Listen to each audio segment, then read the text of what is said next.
Hello na naman po tayo dyan. Ito po si Ate G sa USA. Pero pag nakakita po kayo ng channel na Ate G Gold Digger, sa akin din po yan. So please support na lang and subscribe.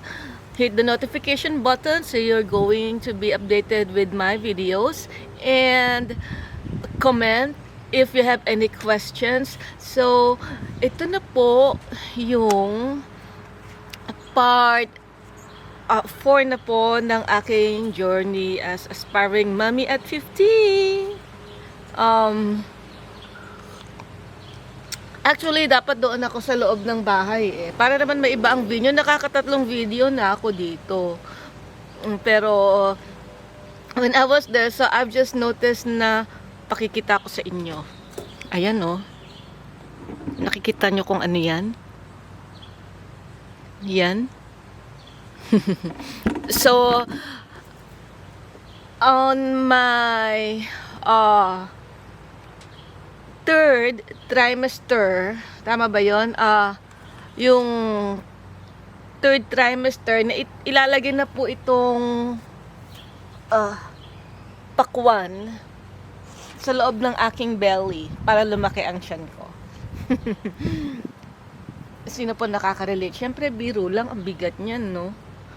Anyway, so, as I said po with my previous video, so the topic for this part 4, is about the yung next level po ng aking journey. So, recap is okay na po lahat. Nag-semen analysis pa yung asawa ko, and then nag-glucose test ako, at saka yung sinasabing ayun yung glucose test, ano pa ba yung mga STD na yan, ewan ko kung kailangan pa yun. Nagdun ba ako? Hindi ko matandaan. Nakalimutan ko na. And then nag-EKG. So now, sabi, okay lahat. Tapos nakuha na rin yung result ng asawa ko na yung DNA niya or yung genes niya is something to do with the eyes, pero nga mas malinawanag pa ang mata niya kaysa sa akin.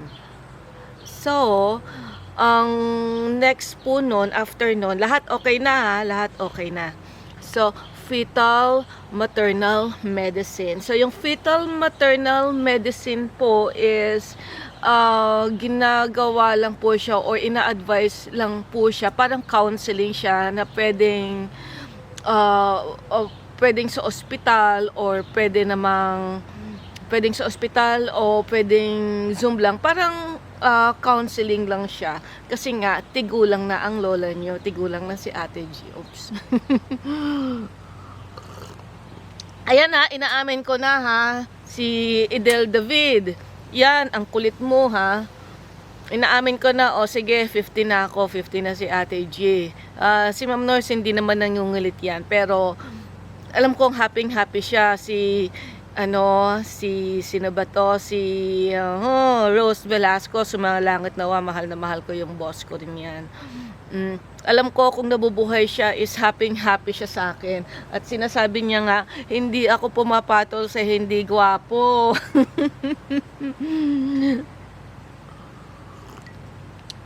Hindi naman. Pero ayoko lang ng, pango. Pango na nga ako, liit na nga ng ilong ko, pipili pa ako ng ng pango. Susme naman. Oy, sorry po. Sa natatamaan. Siyempre, papili ka nung opposite mo, no? Nung gusto mo maging lahi. Ayun na nga, ayun, inaamin ko, 50 na ako. So, kailangan, siguro, ang mga 45 plus o 40 plus, kailangan ng advice ng fetal maternal medicine. Kasi nga, risky na ang pagbubuntis kay kay natural birth pa yan o siyensya. So,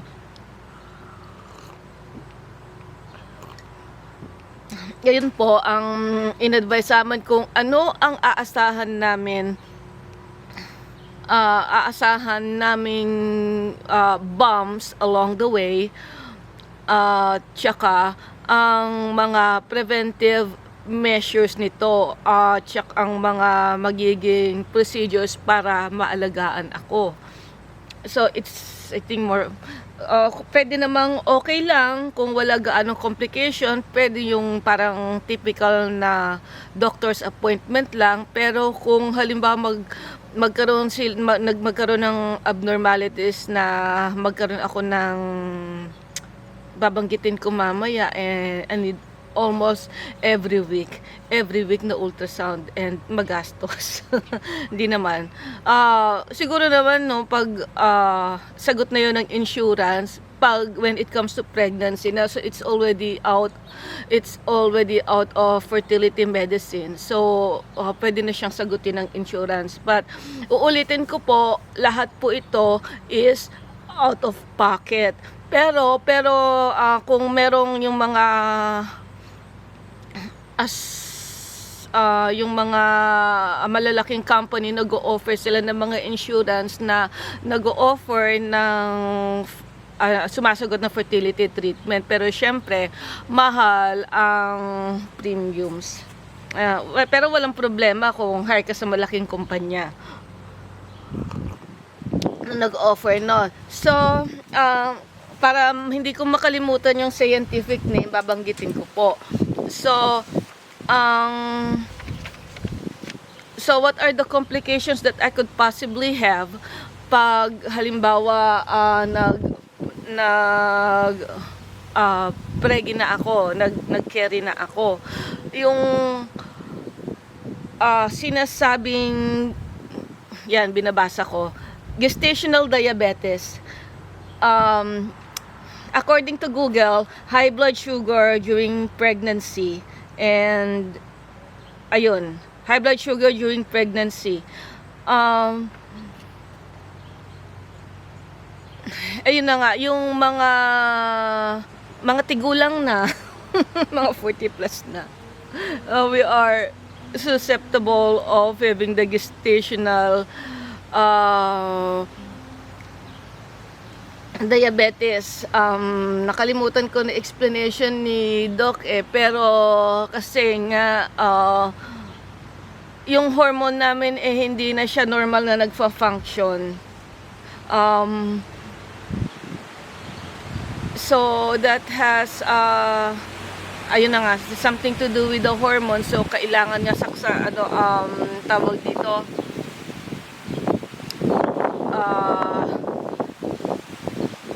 saksakan kami ng hormone, at saka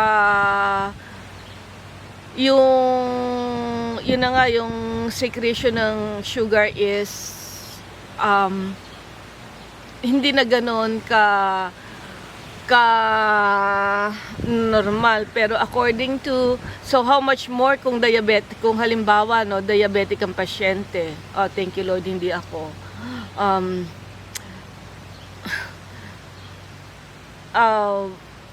Baka kailangang i-treatment pa yon before pushing through with the fertility treatment. Pero for more information about the impact of gestational diabetic, hindi ko talaga ma-explain, hindi ako doktor siguro better ask Mr. Google or AI. Pang susunod naman ito, mas naiintindihan ko to, yung sinasabing gawin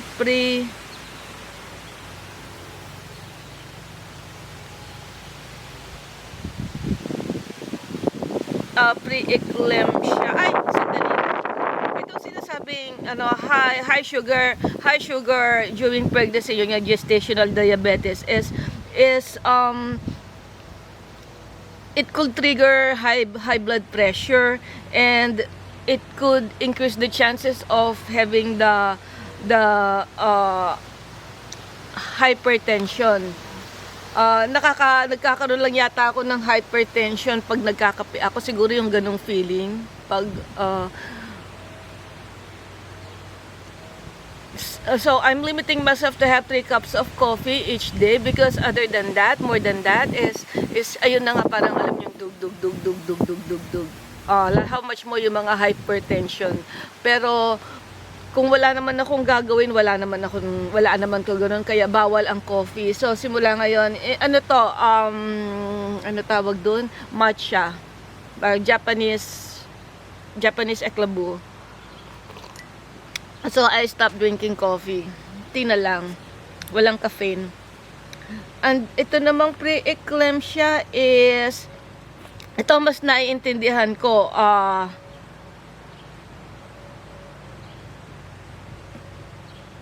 Ito yung mas naiintindihan ko, yung pre-eclampsia is serious. Ayun na nga,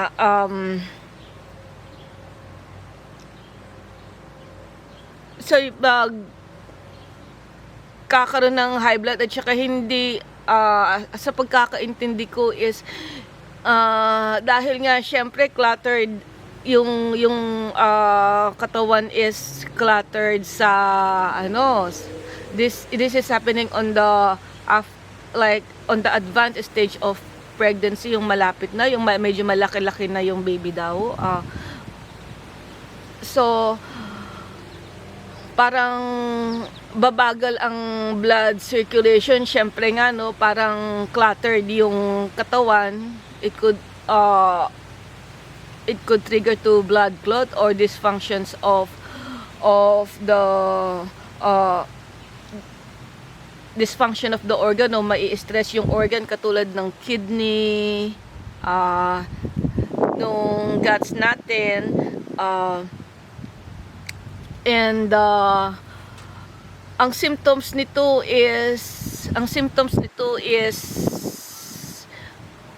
parang nagsiswell yung hands at saka face, parang namumula. Minsan nararamdaman yung parang pag mainit, parang tumataba yung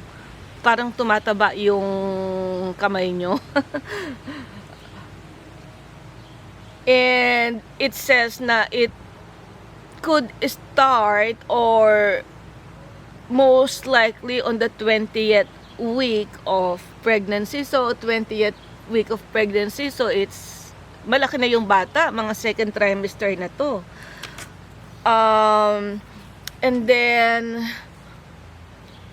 ano pa ba yung mga hindi naman mga risk complications lalo na sa mga tigulang. Ngayon I mean ayun na nga, frequent headache. Ayun pala, kasi sinabi ko meron akong they have to do some parang iba ang gagawin kasi dineclare ko pala na meron akong migraine, pero most of women nga parang mas grabe pa nga yung migraine nila, o nag-migraine lang ako na hindi lalo na dati sobrang init sa Pilipinas at saka sa Thailand at saka sa mga pinupuntahan namin sa South Pacific, mainit talaga. So nag-trigger talaga yung migraine ko.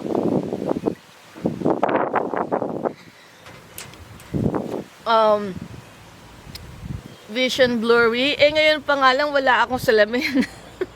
Blurry na ang vision ko. Pero tama ba? Nakafocus ba yung camera? Nakafocus naman. Ngayon pa nga lang blurry na. Ano pang ibe-blurry ng vision ko, no? And belly and right pelvic pain. Pero lahat naman yata hindi naman lahat, pero most of the mga jaundice is nakakaranas ng ganito. So ano pa? So since advanced age na nga ako, no way out, talaga magsi-C-section na ako, cesarean. So goodbye hula hoop. Isa na lang ang kakayanin ko. Palagi ko hindi ko nakakayanin yung mga 5-5 na split. When I say 5 hula hoop na kaya kong kaya kong spin, hindi yung sinasabing 5 on the waist, as in 5, as in 1 isa sa kamay, sa leeg, tapos dalawa sa hips, at saka isa sa tuhod. At kaya ko pang mag-hula hoop nang nagja-juggle habang nag-hula hoop basta sa tuhod. And I can do multiple tricks. Siguro goodbye na tayo doon. Well, hindi ko na nga magiging priority yon, dahil siguro minsan for exercise, pero syempre magiging busy na ako sa magiging baby ko. Oh Lord, please. So help nyo, help po, pray nyo po si Ate G na to have a successful journey with this pregnancy procedure or fertility procedure. So ano pa ba? Ayun, 101% C-section na ako. Delivery complications,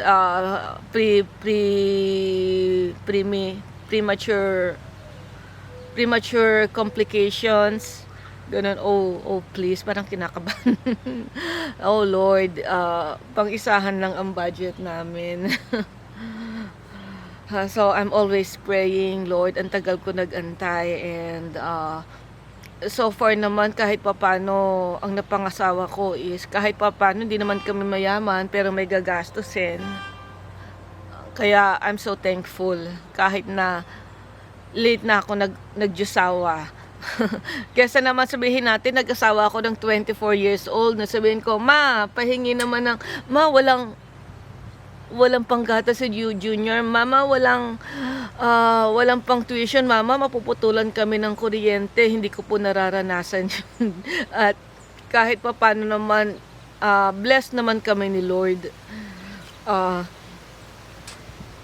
Kaya I'm so thankful. So iyon po yung tungkol doon, yung parang napag-usapan namin dun sa therapy namin sa fetal maternal care. Kung meron pa, I'll try to remember, pero that's it. Yung mga complication, the doctor actually emphasized on those two complications, the gestational diabetes at saka yung preeclampsia. So ito po si Ate G sa USA, or Ate G Gold Digger. It's pretty much the same. Salamat po sa panonood kung napadaan kayo sa channel ko. Please support po my channel, and if you have any questions, please comment down below and I will try my best to answer hanggat kakayanin ng utak ko, yung sensya. And subscribe po to my channel and hit the notification button so you could be updated for my video. At hindi lang po ito yung mga topic natin, and I'm going to have a topic as I'll preview about life here in America. Okay, salamat po ng marami. Ciao. At ang susunod ko pong topic, ang part 5 po. Ang part 5 is gaano po so yung mga nagbuntis po dito, o kahit yung mga nagpapatingin, mga nagpapa-pap smear, so yung mga nagpapa-ultrasound, ultrasound lang po ang inabot nyo.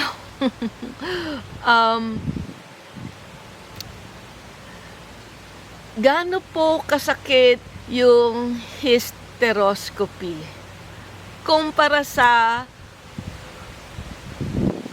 ultrasound? Sige po, bye-bye. Thank you.